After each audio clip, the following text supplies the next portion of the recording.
बिस्मिल्लाहिर्रहमानिर्रहीम। This is Tipu Sultan, आपका host आज मौजूद है लिंकटेक्स के प्लेटफॉर्म के ऊपर। लिंकटेक्स बेसिकली एक कंसल्टेंसी फर्म है जो टैक्स, अकाउंट्स, ऑडिट से रिलेटेड सर्विसेज प्रोवाइड करते हैं।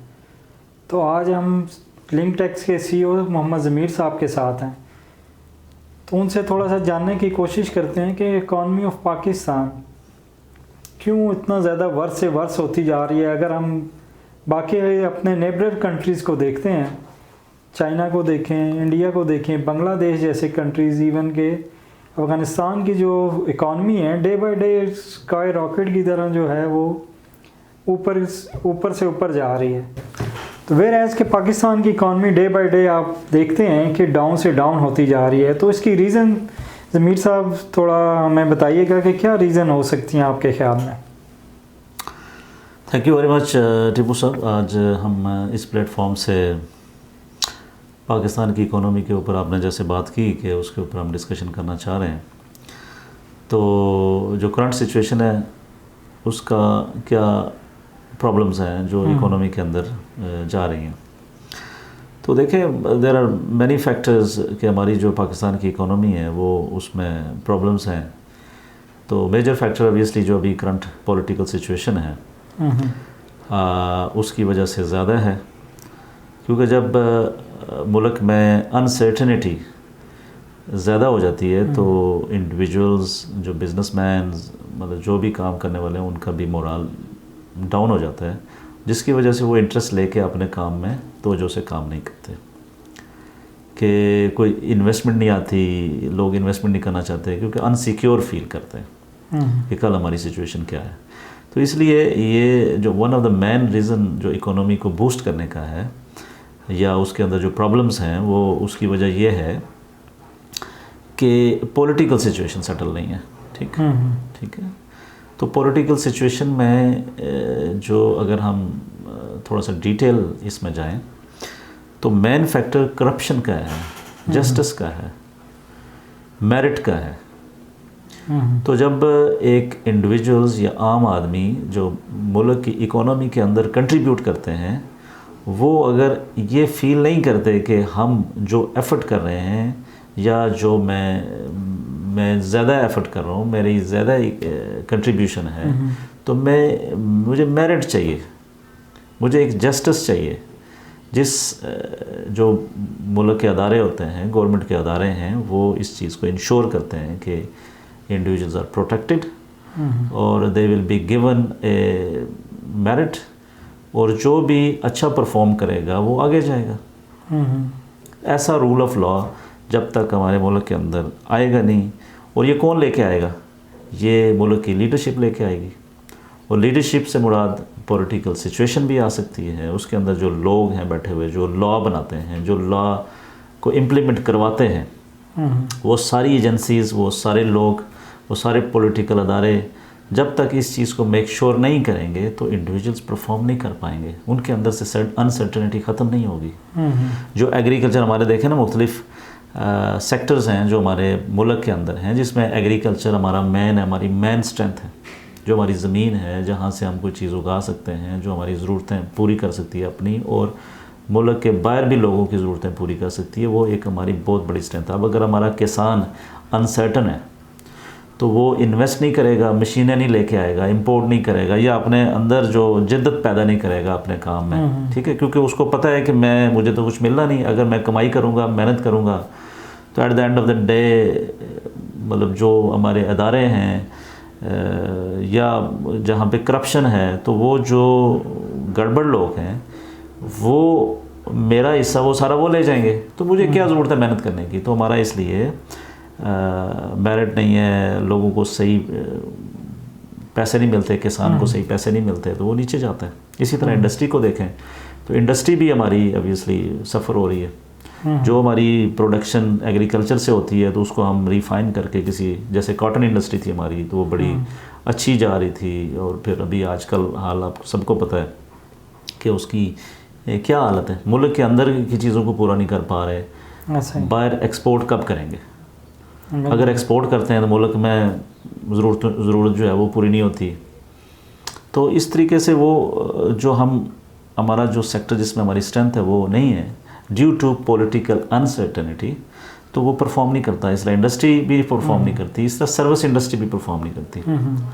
तो ये सारा अब अगर दूसरी चीज़ देखें ना, जो मैं अभी आजकल देख रहा हूँ, वो ये देख रहा हूँ कि हमारा जो टोटल पॉपुलेशन का मेजॉरिटी जो है वो यंग पॉपुलेशन है। और हमारे यंग, एक किसी मुल्क का यंगस्टर जो है वो पूरी मुल्क का एक बड़ा असासा होते हैं। लेकिन आजकल जो मैं देख रहा हूँ वो ये देख रहा हूँ कि जितने भी यंगस्टर्स हैं वो सारे के सारे एक्सपोर्ट हो रहे हैं, बाहर जा रहे हैं। तो मुल्क कौन चलाएगा? मुल्क की लीडरशिप कौन चलाएगा? मुल्क के बिजनेसेस कौन चलाएगा? मुल्क की एग्रीकल्चर कौन चलाएगा? इंडस्ट्री कौन चलाएगा? क्या हम बाहर से इंपोर्ट करेंगे, दोबारा किसी और की कंट्री के लोगों को इंपोर्ट करेंगे? तो ये क्यों हो रहा है? ये पॉलिटिकल अनस्टेबिलिटी है, जिसकी वजह से हमारे बहुत सारे चीज़ें सफ़र हो रही हैं।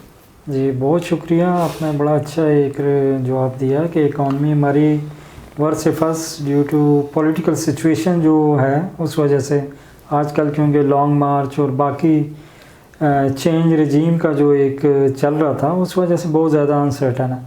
तो सर इसके इम्पैक्ट क्या क्या हैं? मतलब करेंसी के हवाले से क्या डॉलर देखें कितना स्ट्रेंथन होता जा रहा है, बाकी अनएम्प्लॉयमेंट की आपने बात की, तो थोड़े से ये वाली चीज़ें भी, इन्फ्लेशन की बात, महंगाई बहुत ज़्यादा होती जा रही है, तो ये कैसे पॉलिटिकल सिचुएशन में थोड़ा सा इसको एलेबोरेट कर दीजिएगा कि क्या क्या क्या चीज़ें इम्पेक्ट हो रही हैं ड्यू टू पॉलिटिकल अनसर्टेनिटी की वजह से। देखिए टीपू साहब, बात बड़ी वाज़ेह है कि जब अनसर्टेनिटी है तो इकोनॉमी के ऊपर उसके इम्पेक्ट जाएंगे। तो हमारा आज का टॉपिक भी यही है कि इकोनॉमी की बात करनी है। तो देखें हमारी पॉपुलेशन कितनी है, आई थिंक 23 मिलियन है, 223 मिलियन, बस 23 करोड़ या 24 करोड़ हमारी आबादी है। और उस आबादी की ज़रूरतों को पूरा करना कैसे पूरा होगा कि हमारी इंडस्ट्री चलेगी, हमारे एग्रीकल्चर चलेगा, हमारा सर्विस इंडस्ट्री चलेगी, हम कमाई करेंगे तो तब हम खा पाएंगे, तब हम सर्वाइव करेंगे। तो जब हमारी ज़रूरतें हमारे घर से नहीं पूरी होती, मसला हम घर के अंदर वो ज़रूरतों को पूरा नहीं करते, तो फिर हम डेफिनेटली हमारा मुकाबला बाहर के मुल्कों के साथ होगा। जैसे मैं सिंपल लफ्ज़ में बात करता हूँ कि जब हमें फिर इंपोर्ट करनी पड़ेंगी चीज़ें, हमें मशीनें इंपोर्ट करनी पड़ेंगी, हमें लोग इंपोर्ट करने पड़ेंगे, हमें खाने पीने की चीज़ें, मतलब जैसे गंदम इंपोर्ट करनी पड़ेगी, चीनी इंपोर्ट करनी पड़ेगी। तो जब हम सारी चीज़ें बाहर से लेके आ रहे हैं, अब बाहर का जो डेकोरम है, वो जो उनकी प्रोडक्शन है, वो हो सकता है कि वो उनके अपने मुल्क के हिसाब से उनकी प्राइसेस भी हों, उनकी इनकम के हवाले से हो। फॉर एग्ज़ाम्पल एक चीज़, ये चीज़ बाहर बनती है तो बाहर का एक बंदे की 100 रुपया इनकम है, तो ये उसको अगर 10 रुपये की मिलती है तो इसका मतलब 10% इसका लगता है अपनी इनकम का। अगर वही चीज़ यहाँ आ जाए तो हमारी इनकम अगर से हमारी उसके मुकाबले में 20 रुपये है, तो ये स्टिल हमें 10 रुपये की पड़ती है फॉर एग्ज़ाम्पल। तो इसका मतलब क्या हुआ कि हमें सारे का सारा जो पैसा हम कमाएंगे वो इसके ऊपर लगाएंगे, जो बाहर से मंगवाएंगे, रैदर देन अगर हम अपनी ज़रूरतों को इंटरनली जब तक पूरा नहीं करेंगे तो हमारा ये जो फॉरेन यानी कि लोगों का या बाहर के मुल्कों का जो इम्पेक्ट है वो हमारे कंट्री में आएगा। तो ज़ाहिर है हमारी ज़रूरतें तो हैं, तो हम चीज़ें इंपोर्ट करेंगे, और जब इंपोर्ट करेंगे तो हमें महंगी लगेंगी। ठीक है, जब महंगी लगेंगी तो हमारी बुनियादी ज़रूरतें जो है ना वो पूरी नहीं होंगी, हम स्ट्रगल करेंगे, फिर हम किसी चीज़ में दिल नहीं लगेगा, हम काम नहीं करेंगे, हम बल्कि काम की बजाय हम बाहर जाने की कोशिश करेंगे। तो इन्फ्लेशन जो है ना वो उसके अंदर आ जाता है। फिर आपकी जब बाहर से आप चीज़ें इंपोर्ट कर रहे हैं तो किसी मुल्क आप इंटरनली नहीं प्रोड्यूस कर रहे, तो आपकी यानी कि कॉस्ट ऑफ प्रोडक्शन जो है ना वो पाकिस्तान में अगर सही तरीके से एफिशिएंटली काम करें, जो पाकिस्तान की स्ट्रेंथ है, तो वो एफिशिएंटली कॉस्ट उसकी रिड्यूस होगी, जबकि बाहर से लेके आएंगे तो उसकी कॉस्ट इंक्रीज़ होगी। तो मतलब ये है कि जब तक हम लोकली लोगों को मोबिलाइज नहीं करते और लोकली चीज़ें प्रोड्यूस नहीं करते अपनी ज़रूरतों की, और जिसमें हमारी स्ट्रेंथ है वो हम ख़ास करके वो चीज़ ज़्यादा प्रोड्यूस नहीं करते अपने लोगों के लिए भी और एक्सपोर्ट करने के लिए भी, तो जो हम बाहर से कोई चीज़ लेके आ रहे होते हैं उसके हम बैलेंस आउट नहीं कर पाते। बिल्कुल सही। तो जब बैलेंस आउट नहीं करते तो हम यानी कि गवर्नमेंट भी वो डेफिसिट में चली जाती है और वो पैसों के फिर लोन उसको लेना पड़ता है, फिर वो जो कमा रही होती है, हमारा मुल्क कमा रहा होता है, वो सारे का सारा हमारा इंटरेस्ट के ज़ुम्मे में चला जाता है, IMF के पास जाना पड़ता है, मुख्तलिफ चीज़ों से जाना पड़ता है।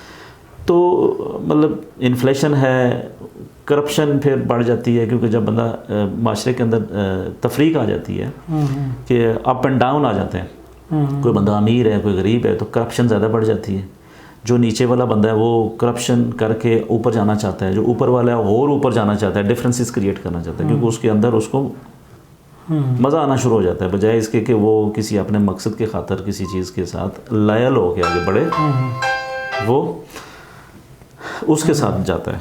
तो मतलब ये है कि ये एक चेन इफ़ेक्ट है जो कि स्टार्ट होता है कि अपने आप पर गौर करें, अपने मुल्क के अंदर कौन सी स्ट्रेंथ्स हैं हमारी, जैसे एग्रीकल्चर, जैसे आपको बताया कि इज़ वेरी बिग स्ट्रेंथ, तो उससे आगे हम बढ़ सकते हैं।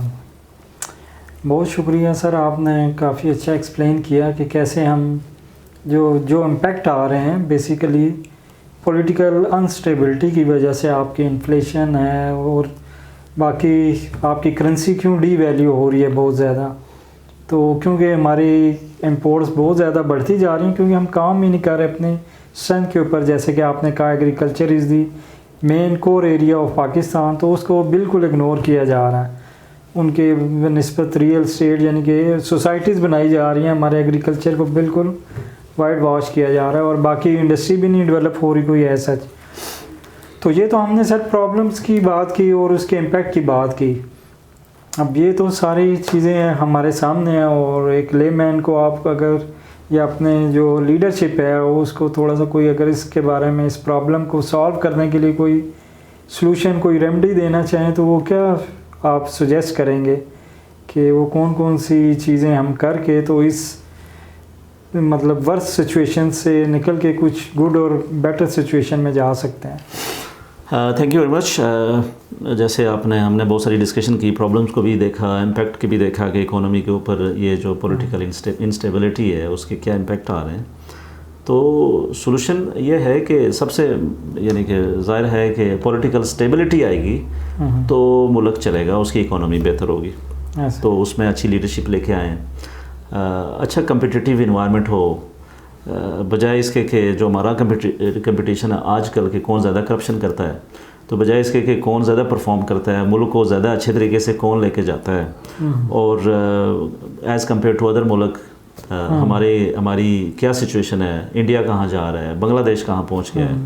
तो मतलब ये सारी चीज़ें अगर श्रीलंका अपने जैसे मुल्कों को अगर हम कंपेयर करें तो आपको पता चलेगा कि हम पीछे जा रहे हैं। तो चले हम जो डेवलप कंट्रीज़ हैं उनको हम अभी उनकी बात नहीं करते, लेकिन आप अराउंड में नेबर्स में देखें कि क्या हो रहा है, तो हम आगे बढ़ना चाहिए। तो पॉलिटिकल स्टेबिलिटी लाना बड़ी सबसे ज़रूरी है। और दूसरे नंबर पे जब पॉलिटिकल स्टेबिलिटी आएगी तो हमारी यंगस्टर्स जो हैं, स्पेशली जैसे मैंने कहा कि पॉपुलेशन का मेजॉरिटी ऑफ पार्ट है, तो उन लोगों को आपने देखा होगा कि पाकिस्तान में बिज़नेस का कल्चर नहीं है, इंडस्ट्री के अंदर लोग पढ़े लिखे नहीं जा रहे, कोई बिज़नेस के अंदर पढ़े लिखे लोग नहीं जा रहे हैं। तो मैं समझता हूँ कि ये इनकरेज करने की ज़रूरत है, मोटिवेट करने की ज़रूरत है। अब जैसे लोगों की तरह एक मोटिवेटर पीपल होने चाहिए जो लोगों को इस तरफ राग़ब करें कि बिज़नेस की तरफ राग़ब हों, ताकि वो लोग इंडस्ट्री लगाएं, छोटे बिज़नेस करें, फिर आगे बढ़ें, फिर सीखें, फिर इंडस्ट्री लगाएं, फिर एग्रीकल्चर में चले जाएँ, तो वो लोग अच्छे तरीके से बिज़नेस को इम्प्रूव कर सकते हैं। तो हमारी लोकल इंडस्ट्रीज से इम्प्रूव होगी, मतलब लोग बिज़नेस करेंगे और इम्प्रूवमेंट आएगी। तो इस तरीके से मेरा ख्याल है हम इन चीज़ों से निकल सकते हैं। पॉलिटिकल स्टेबिलिटी, लोकल इंडस्ट्री को इम्प्रूव किया जाए और यंगस्टर्स को बिज़नेस की तरफ राग़ब किया जाए, कॉर्पोरेट कल्चर लाया जाए, तो इस तरीके से हम अपने इस सिचुएशन से निकल सकते हैं। तो सर बहुत शुक्रिया आपका कि आपने हमें जो है एक बहुत अच्छी इन्फॉर्मेशन से रिगार्डिंग इकॉनमी को कैसे हम बेहतर बना सकते हैं। तो लिंकटेक्स के प्लेटफॉर्म से मैं अल्लाह हाफिज़ कहूँगा, और अगर आपको हमारी ये वीडियो पसंद आई हो तो इसको लाइक करें, सब्सक्राइब करें और दूसरों के साथ शेयर भी करें ताकि आपको इस तरह की मज़ीद वीडियोज़ मिलती रहें। Thank you very much.